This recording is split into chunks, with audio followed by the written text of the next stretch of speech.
Assalamualaikum warahmatullahi wabarakatuh, teman-teman, balik lagi di channel SDT Mebel, channel referensi bagi para tukang. Di video kali ini kita akan ngebahas table saw yang kemarin udah kita unboxing ya. Bagi teman-teman yang belum lihat unboxingnya, itu kemarin cukup ribet ya. Kalau teman-teman belum lihat, bisa cek videonya di atas. Mungkin teman-teman punya cara lain yang lebih efektif daripada kita kemarin ya, yang dimana itu ya bisa jadi pelajaran lah untuk kesalahan-kesalahan yang udah kita bikin. Soalnya kan baru pertama kali ya. Mungkin teman-teman punya cara yang lebih efisien untuk unboxingnya supaya lebih bagus.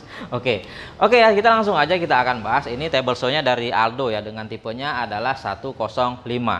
Perbedaan table saw ini dengan table saw kebanyakan ialah dia ini udah merupakan kabinet saw ya, yang dimana yang lain itu kan masih portable saw, yang dimana dia itu menggunakan mesin dari motor armatur atau pakai angker. Sedangkan ini dia itu sudah menggunakan motor induksi. Ya secara heavy duty ya, dia lebih heavy duty ya ketimbang yang portable. Soalnya saya itu kalau produksi itu ya kadang seharian itu bisa nggak berhenti-berhenti lah, nonstop terus ya. Jadi kalau pakai yang pakai armatur itu rasanya kasihan gitu, walau merek apa sekalipun, kalau pakai yang masih armatur itu menurut saya masih untuk kelas hobi ke menengah aja, belum ke kelas berat atau ke kelas-kelas industri. Nah, jadi di kesempatan kali ini ya saya akan coba membahas table saw ini ya secara detail ya, kalau bisa akan saya bahas secara detail. Soalnya banyak sekali yang akan mau dibahas di sini. Oke, langsung aja nanti kita akan bahas dari performanya apa, PR-nya apa aja, dan kesannya beli table saw ini itu bagaimana. Oke, kita langsung aja kita bahas. Nah, untuk spesifikasinya sendiri kita bisa lihat ya, di sini ada brandnya Aldo Tools and Machinery Table Saw Machine. Di sini kita bisa lihat untuk voltasenya 230 volt ya, 220 ya biasanya, dan untuk powernya di sini 1500 watt atau 2 HP ya. Dia satu pace. Untuk load speednya dia 3550 rpm, dan untuk diameter blade-nya 254 mili atau 10 inci ya. Di sini ada tipenya, bisa kita lihat TBS 105. TBS itu table saw ya. Nah, selanjutnya kita ke miter gauge-nya ya. Miter gauge-nya ini kalau kita perhatikan ini kokoh sekali, teman-teman bisa perhatikan ya. Ini dia posisinya seperti ini, dia ada derajat-derajat tertentu ya, dan teman-teman bisa lihat di sini udah umum, dia itu ada rodanya di bagian depan. Jadi untuk lebarnya ini 19 cm ya untuk tracknya. Jadi kita itu bisa pakai yang umum, itu kita bisa beli T-track yang lain ya, yang umum lah, yang seperti ini. Kalau ada yang beda itu yang tidak umum. Yang umum itu justru seperti ini, dia lebarnya 19 cm. Jadi untuk T-track ini udah mantap sekali ya. Ini bahannya, handle-nya plastik, dan ini metal. Semuanya ini udah metal ya. Cuman handle-nya doang ini yang plastik, dan kualitasnya udah oke sekali. Nah, sekarang kita lanjut ke tabletopnya ya. Untuk tabletopnya, untuk ukurnya sendiri itu untuk lebarnya itu ke depan 70 cm, dan ke samping itu lebarnya sampai 145 cm ya. Untuk kapasitas potongnya sendiri itu untuk bagian kiri ya, itu kita bisa potong selebar 37 cm, sedangkan untuk yang belah kanan itu kita bisa potong sampai 74 cm. Artinya apa? Kalau triplek kita mau belah dua, MDF, blockboard itu udah gampang sekali ya. Itu udah kita bagi dua, itu paling sekitar 60 cm aja ya. Itu kalau untuk bahan-bahan bikin kabinet, bikin lemari, bikin meja, itu paling kita pakai 60 ya. Jadi ini untuk ngebelah sebuah blockboard itu udah oke sekali. Sedangkan untuk bahan dari tabletopnya sendiri ini teman-teman udah lihat ya kemarin ya, ini tuh kokoh sekali karena ini tuh cor-coran dari metal ya. Nggak tahu ini sejenis apa, magnesium atau apa, saya kurang paham. Lalu yang samping sini ini dari apa ya, dari plat untuk wingnya ini, tapi ini cukup tebal dan ini tidak ada goyang-goyang ya. Kalau kita perhatikan ini untuk kekokohannya ini udah mantap sekali. Untuk tabletopnya bisa dikatakan udah perfect lah. Dan dari kepresisiannya sendiri teman-teman bisa lihat, ini saya letakin ya, hollow stainless, itu teman-teman bisa lihat itu plat sekali ya, itu nggak ada cembung atau cekung sama sekali, jadi udah keren sekali lah. Nah, sekarang kita beralih ke pensnya ya. Untuk pensnya ini saya akui ini kokoh sekali ya. Di sini ada tuas ini untuk pengunciannya. Nah, seperti ini. Kalau kira-kira kurang kenceng itu di bagian belakang itu bisa kita setting lagi. Di situ ada murnya. Jadi di sini kita perhatikan ya, ini udah gede sekali. Kalau kita perhatikan ini pergeserannya smooth sekali ya. Ini mantap sekali loh. Untuk ukurannya sendiri ini 5 cm dikali 7 cm ya, udah saya sebutkan tadi, dan ini gede loh, gede sekali, dan kualitasnya mantap sekali. Dan dia di sini juga adjustable ya, kalau kira-kira dia itu kurang miring ke kiri atau ke kanan. Di sini ada dua kunci menggunakan kunci L. Ini bisa kita arahkan dikit ke kanan atau ke kiri, yang pasti dia itu akan presisi ya. Dan untuk kekuatannya saya akui sekali lagi ini mantap sekali. Dan di sini juga dia adjustable ya untuk bagian penopangnya ini, untuk relnya ini. Nah, ini kalau kita kira-kira dia goyang, di sini juga ada settingan-settingannya. Di sini, di sini, di sini, dan di sini. Itu mainkan aja seberapa pasnya. agar dia itu mendapatkan yang presisi. Nah, lanjut ke bagian saklarnya ya. Untuk saklarnya itu bisa digeser mau ke ujung sana, ujung kemari, karena dia itu main sekrup di bagian bawah sini ya, main baut. Jadi kita itu terserah aja mana nyamannya. Dan di sini teman-teman bisa lihat ini ada reset ya. Kalau terjadi apa-apa, dan untuk menyalakannya itu gampang sekali, dia ada 2 langkah ya, ada 2 step. Jadi kita nggak akan mungkin tiba-tiba kepencet, soalnya dia ada 2 langkah, satu kita angkat dan satu lagi ini kita angkat, maka dia akan nyala. Nah, kalau tiba-tiba kepencet dia itu akan mati. Nah, jadi kalau dia kepencet nggak sengaja dia akan mati ya. Kalau kepencet tiba-tiba nyala itu nggak mungkin, karena dia untuk menyalakannya 2 step, dan untuk mematikannya kita tinggal tekan dari luar. Nah, untuk mekanisme naik turun pisaunya itu di sini ada pedal ya, di sini ada tuas, dan sini kita putar. Caranya itu ini harus kita kendorin. Nah, kendor seperti ini, dan ini kita putar untuk menaik turunkan mata pisaunya. Lalu kita putar aja seperti ini. Cukup nyaman, nggak terlalu berat ya. Dan nanti kalau udah sesuai tinggi yang kita inginkan, kita itu putar aja bagian tengahnya ini biar dia nggak gerak lagi. Jadi nggak bisa disetting lagi ya. Kalau yang bagian tengah ini udah kita kunci. Untuk bahannya sendiri ini metal ya, full metal ini. Dan ini rodanya kokoh sekali kalau kita perhatikan, jadi udah mantap sekali ya. Sama dengan mekanisme naik turunnya, untuk kemiringannya juga ada di sebelah sini ya, ada di sebelah kanan kita. Dan untuk kemiringannya itu kita juga tinggal puter aja, ini kita kendorin dulu bagian tengahnya, lalu ini bisa kita puter-puter. Untuk kemiringan, itu kemiringannya bisa 90 derajat tegak, itu sampai 45 derajat ya. Kemiringannya itu ke sebelah kiri miringnya, jadi settingannya itu ada di sini. Dan kalau kita udah mendapatkan settingan yang tepat, kita tinggal kunci bagian tengah sini supaya dia nggak gerak-gerak lagi. Nah, lanjut kita ke bagian atasnya lagi ya. Sekarang kita akan bahas untuk insertnya nih. Nah, di sini menurut saya ada PR ya, karena di sini kalau kita perhatikan ini insertnya lebih ke dalam ketimbang base-nya. Jadi dia itu agak ke dalam ya, bukan cekung, tapi dia itu agak lebih rendah aja. Ini kalau kita perhatikan ya, kita mau buka dulu.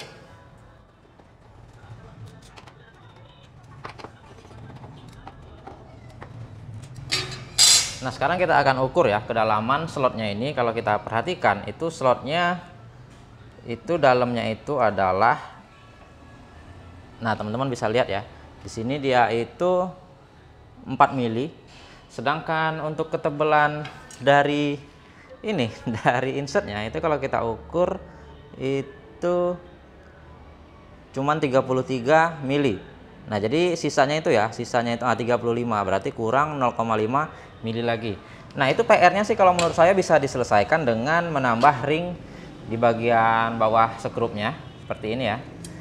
Ini kita kasih ring lagi dengan ketebalan 0,5 biar dia bisa datar dengan base-nya ya. Tapi di sini tetap harus kita kasih di sini yang namanya apa ya? Nah, seperti ini, karena dia itu untuk sekrupnya menonjol, kita harus kasih countersink agar kepala bautnya itu sejajar dengan insertnya. Jadi itu saja sih untuk PR-nya. Tapi kalau saya tetap nanti kayaknya harus saya ganti juga nih ya dengan yang model zero clearance, mungkin bikin dari akrilik atau dari besi juga atau dari kayu biar bisa zero clearance. Soalnya ini kan walaupun dia yang paling sempit, tapi ini udah termasuk lebar sih kalau menurut saya. Ini bahan-bahan mudah masuk ke dalam sih kalau saya pakai yang ini. Saya tuh suka yang zero clearance ya, biar nggak ada celah sama sekali. Nah, oke, sekarang kita bahas ke bagian mekanisme dalamnya ya. Oke, sekarang kita bahas dari sistem kalibrasinya dulu. Jadi kan dia tadi bisa tegak lurus 90 derajat dan miring 45 derajat ya. Jadi teman-teman itu bisa kalibrasi di sini. Maksudnya kalibrasi itu adalah untuk settingan mentoknya. Jadi supaya tuasnya itu kita puternya itu bisa mentok pas, nggak perlu kita ukur-ukur lagi 90 derajat, itu di sini ya. Ini teman-teman bisa setting pakai kunci L ya. Jadi di sini mentoknya itu untuk mentok ke 90 derajat, dan untuk mentok ke 45 derajat itu kemiringannya di sini. Paham ya maksudnya ya? Artinya itu ketika handle-nya kita puter, ketika dia udah mentok di sini, miring itu pasti udah 45 derajat, dan ketika dia itu udah mentok di sini, putaran 90 derajatnya udah pasti dia itu tepat 90 derajat, dan kita nggak perlu setting-setting lagi menggunakan siku apakah udah pas atau belum ya. Jadi dia itu kita ambil mentok-mentoknya aja. Oke, yang selanjutnya untuk kalibrasi arah blade-nya itu saran saya ya, untuk kalibrasi ini arah blade ini harus sejajar dengan meter gauge-nya, dengan track-nya maksudnya ya, dengan track ini. Jadi panduan lurus mata pisau itu adalah dengan track. Jadi ini bisa aja nih, ini bisa aja tidak sejajar dengan track ini. Jadi nanti bisa gawat ya. Itu untuk settingannya teman-teman bisa setting itu di bagian bawah ya. Dia ada 4 sih, 4 bagian. Di sini ada 1 di bagian bawah ini, dan di bagian sana di dalam itu sebenarnya ada 1, dan di bagian pangkal sini ada 1, dia ada 4. Jadi saran saya jangan kayak saya kemarin udah jadi baru diukur ternyata nggak presisi. Dan ketika mau masang kakinya di bawah itu harus dikalibrasi dulu nih bagian dalamnya, soalnya kalau udah begini bakal sulit nih. Jadi teman-teman sejajarkan dulu antara blade-nya dengan tracknya biar lurus. Itu saran saya aja sih, supaya nggak bolak-balik ya bongkar seperti saya ya. Maklum ya, masih belum tahu, biar saya aja yang ngalami. Teman-teman kalau bisa udah dari awal itu udah langsung oke ya. Itu untuk sistem kalibrasinya, jadi dia itu bisa di adjustable semua ya. Jadi kalau ditanya ini presisi atau enggak, yang jelas semua udah bisa dikalibrasi. Yang penting dari awal itu yang kita tahu adalah untuk base nya itu dia udah datar. Kalau base ini kalau udah nggak datar itu udah nggak bisa diapa-apain lagi ya. Nah, sedikit kita intip bagian dalamnya ya, teman-teman bisa lihat untuk konstruksinya ya. Itu untuk besi-besinya seperti ini semua ya. Semuanya itu udah metal. Itu untuk kemiringannya seperti ini, dan plat-platnya teman-teman bisa lihat ya, seperti ini semua. Dan disitu ada kelihatan ya pulinya ya. Pulinya nggak besar ternyata. Pulinya itu jaraknya dekat sekali antara motor dengan perputaran asnya, itu sekitar sejengkal segini aja kalau saya ukur ya. Nggak kelihatan sih soalnya. Di situ teman-teman bisa lihat lah untuk motornya ya, kurang kelihatan sih. Nanti akan kita intip sedikit. Dan di bagian dalamnya itu teman-teman bisa lihat. Nah, di situ ya, di situ ada lubang, itu yang kemarin kita bahas ya. Jadi dia itu untuk penyedotan debunya dia itu langsung ke bawah sana. Jadi kalau teman-teman pasang misalkan dust kolektor yang menggunakan dinamo itu saran saya hati-hati aja, karena kalau kejatuhan apa-apa, misalkan kunci-kunci kecil seperti ini, itu kalau jatuh langsung ke dalam sana dan langsung kesedot. Yang paling parah hati-hati kalau ketika ngebuka blade ya. Ketika kita membuka ringnya ini, kalau jatuh itu, kalau kita pakai dust collector itu langsung jatuh ke bawah. Nah, di sini udah saya miringkan sedikit untuk mata pisaunya, teman-teman bisa lihat ya. Di situ di dalamnya ada motornya ya. Motornya standar aja seperti dinamo biasa, dan puli ke pulinya itu dihubungkan dengan belting yang ada di sini, dan jaraknya nggak terlalu jauh antara puli ke puli ya. Teman-teman bisa lihat itu dekat sekali. Nah, oke, sekarang kita mau bahas untuk reeving knob-nya ya, teman-teman ya. Reeving knob-nya itu di sini tinggal kita angkat aja. Di sini ada kuncinya, ini udah quick release.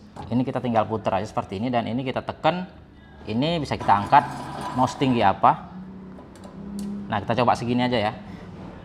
Yang penting ini itu kita tekan sampingnya untuk naik turunkannya baru bisa ya. Kalau ini nggak kita tekan dia nggak akan bisa. Jadi seperti ini. Nah, kalau udah seperti ini kita tinggal kencangkan lagi seperti ini, maka dia akan udah kuat.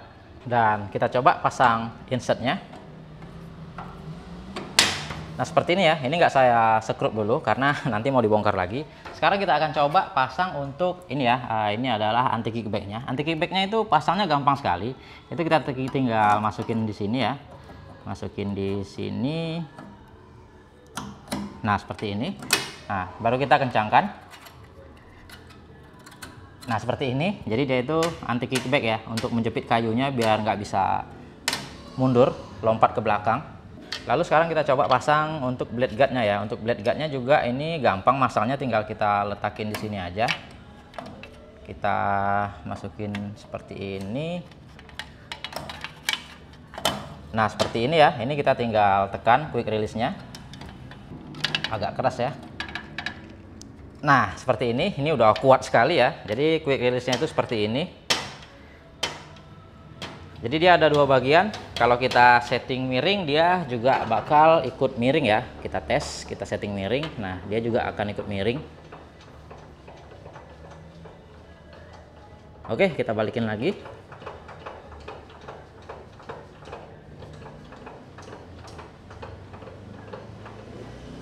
Nah, oke, jadi ini saya lepas dulu ya, karena saya mau pasang blade-nya. Jadi ini kita copot aja semuanya.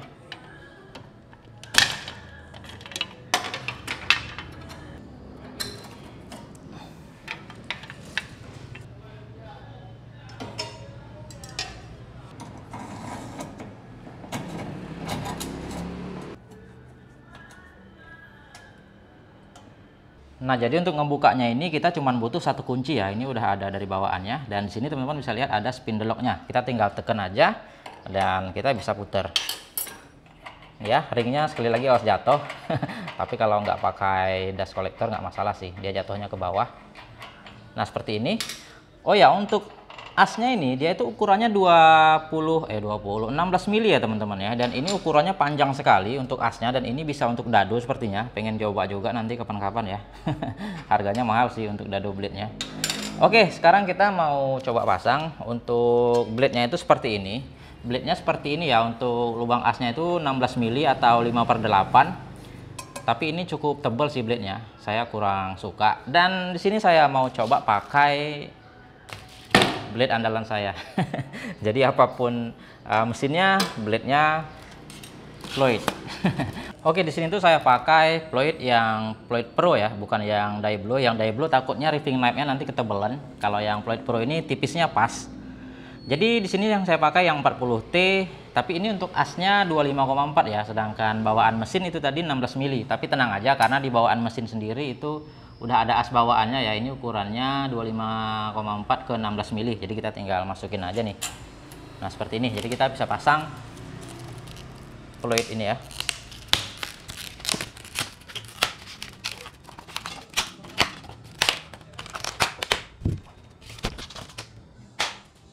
Nah, oke ya, sekarang kita coba masukin pas atau enggak, dan ternyata ya. Oke, seperti ini ya. Mantap. Kita masukin penjepitnya. Oke, sekarang kita masukin murnya seperti ini. Hati-hati ya dalam pemasangan murnya ini yang sering jatuh ke bawah. Nanti malah jadi ribet sih. Kalau teman-teman pakai dust collector langsung kesedot. Oke, jadi seperti ini ya. Mantap sekali nih. Kita langsung kencangkan aja.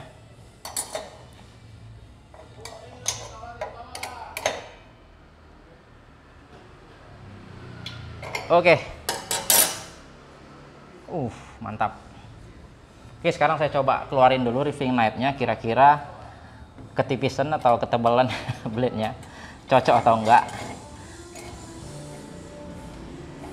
Oke, saya coba ukur ya. Untuk riving knife-nya sendiri itu ketebalannya 2,2 mili ya.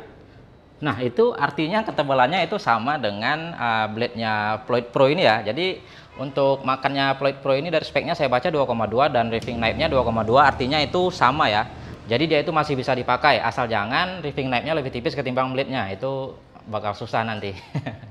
Nah, oke, sekarang kita tes nyala dulu ya. Sekalian kita mau cek untuk kebisingannya.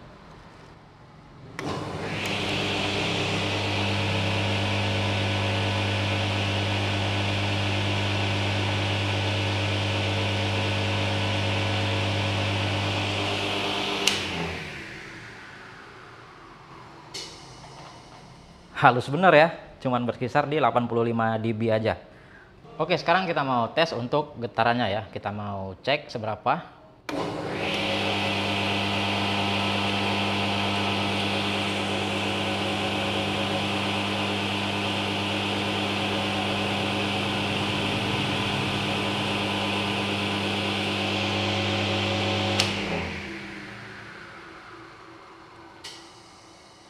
Nyaris nggak berasa. Nah, sebelum kita tes ya, kita mau lihat untuk wattnya itu tanpa beban, itu ngangkat di berapa.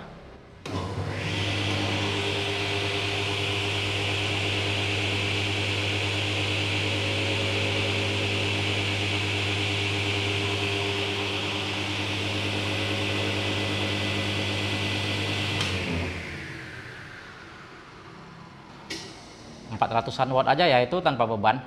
Nah, oke ya, kalau begitu langsung aja kita mau tes bagaimana performa dari mesin ini.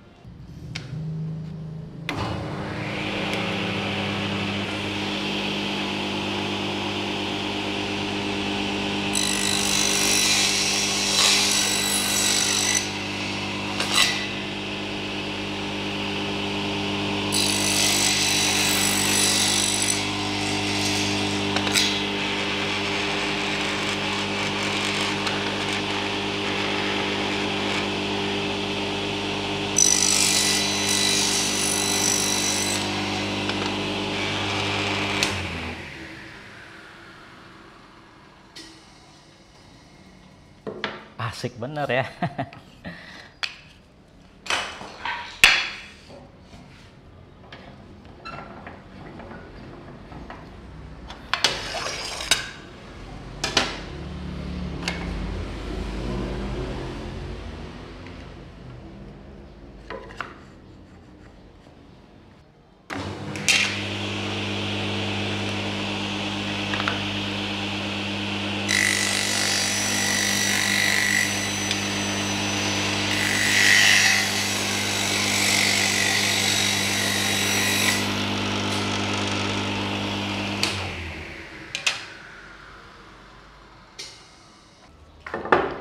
Nah, sekarang kita tes untuk kayu apa ya, kayu bengkire ya. Ini ketebalan 2 inci untuk teman-teman yang mainnya kusen pintu.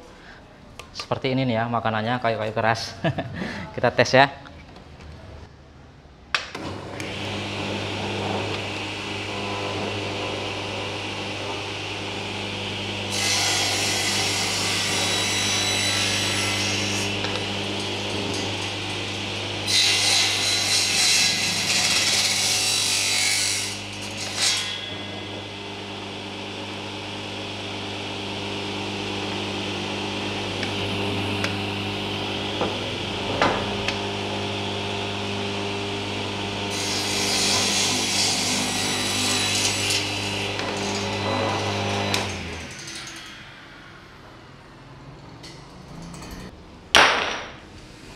Sekarang kita tes, coba rip cut.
Nah oke ya, jadi untuk sejenis kayu bengkire ini keras ya. Kalau kita bilang ini kayu damar, dan untuk ngebelah setebal 2 inci itu nggak ada masalah ya, udah berjalan dengan semestinya. Oh ya, untuk ini ya, untuk blade guardnya itu bukan ngajarin ya. Ini kalau teman-teman yang belum tahu feel-nya bagaimana pakai table saw, lebih baik blade guardnya dipasang aja dulu. Nanti kalau udah dapat feel-nya baru dilepas. Ini bukan ngajarin ya. Cuman teman-teman pasti tahu lah yang udah sering pakai table saw ya, pakai blade guard itu rasanya ribet. Nah oke ya, jadi teman-teman tadi udah lihat sendiri dari awal udah kita bahas sampai tes performa ya. Walaupun di situ ada beberapa PR, saya rasa itu masih bisa diatasin. Oke, yang membuat saya itu memilih table saw ini yang terutama itu karena dia itu mesinnya induksi ya, seperti yang saya katakan di awal tadi, dia itu udah menggunakan motor dinamo yang dimana itu dia itu lebih heavy duty ya, dan suaranya juga itu senyap sekali. Kalau kita bandingkan dengan mesin yang pakai angker itu jauh sekali ya. Kita bandingkan aja lah dengan circular saw aja lah, itu lebih bising lagi circular saw ketimbang mesin ini, bahkan lebih bising gerinda ketimbang mesin ini. Jadi di sini kita bisa lihat ya, dengan suara yang bisa dikatakan tidak bising, tapi kita itu tetap mendapatkan performa yang sangat oke. Nah, jadi walaupun tadi performanya sudah oke ya, sekarang kita akan bahas ini cocoknya untuk apa sih? Tentunya kita balik lagi ke spek ya, karena performa bagus sekalipun kalau speknya nggak sesuai dengan kebutuhan kita, itu sama dengan merusak mesin juga. Jadi kalau dari tenaganya ya, itu kita nilai ya, tadi itu menurut saya masih setara aja dengan table saw yang portable yang pada umumnya, yang 1500 watt, 1000 watt itu masih setara aja, nggak ada kelebihan walaupun dia motornya induksi ya. Hanya aja dia motor induksi itu kan dia tanpa karbon brush ya, jadi dia lebih heavy duty. Jadi kalau menurut saya ini cocoknya masih ke sekelas industri mebel saja. Kalau teman-teman mikir beli ini untuk belah-belah kayu balok, untuk bikin kosen pintu, itu saya rasa nanggung ya, karena speknya dia masih 2 HP juga. Kalau untuk industri seperti kosen dan lain-lain itu ya, itu rata-rata saya lihat itu mesinnya udah 3 HP ke atas ya, 3, 4, bahkan 5 HP. Itu biasanya ya yang dipakai untuk industri besar-besaran, untuk pintu, kosen, dan lain-lain. Dan ini sekelas untuk mebel saja, itu yang saya simpulkan dari tenaganya. Nah, kalau kita bahas dari build quality-nya, itu udah jangan ditanya lagi deh. Berat totalnya ini aja 140 kilo lebih. Kemarin kita lihat ya waktu unboxing itu, waduh ribetnya minta ampun. Ya udah nggak perlu dibahas lagi lah, dengan bobot segitu ya build quality-nya udah kita bisa bayangin ya. Tapi yang saya suka di sini walaupun dia itu bobotnya berat ya, dia itu udah punya roda ya, yang dimana roda ini kalau kita injak kita itu udah bisa geser-gesernya itu udah sangat gampang lah, nggak perlu banyak orang, kita sendiri aja udah gampang mau geser kemana itu. Jadi saya rasa udah sangat oke sekali lah. Nah oke ya, jadi mungkin itu aja untuk kesimpulan performa dari mesin ini. Ya untuk harganya ya, harganya belum ada kita bahas. Ya dari fitur-fiturnya, dari performanya yang kita bahas tadi, itu kan semuanya udah oke ya. Tentunya dengan oke seperti ini, kualitas yang seperti ini, tentunya harus ada harga yang kita bayar. Untuk harganya sendiri adalah, ini saya dapatkan 15 juta. Iya nggak salah, 15 juta satu motor ya. Oke ya, jadi kalau kita bayangkan ya, apakah harga segitu, apakah ini nggak worth it? Tentunya kalau memang teman-teman butuh ya, butuh performa dan ini memang untuk produksi dan menghasilkan, saya rasa harga segitu ini udah sangat, ya bisa dikatakan udah worth it lah ya. Soalnya dari performa yang kita dapat dan apa yang kita hasilin, apa yang kita keluarin, apa yang kita dapat itu udah worth it sekali. Jadi saya rasa nggak masalah sih, kecuali memang teman-teman itu belinya cuma untuk dipajang aja, saya rasa nggak worth it ya. Mendingan bikin aja lah table saw-nya dari circular saw. Nah oke ya, jadi mungkin sampai di sini dulu videonya, udah terlalu panjang mungkin ya. Ya tadi niatnya mau ringkes aja, soalnya udah panjang di unboxing kemarin. Oke, mungkin teman-teman ada yang mau kasih saran atau ada yang salah, tolong dikritik aja biar channel ini makin maju terus. Sampai di sini dulu video kita, semoga video ini bermanfaat. Kita kembali lagi di video-video selanjutnya. Assalamualaikum warahmatullahi wabarakatuh.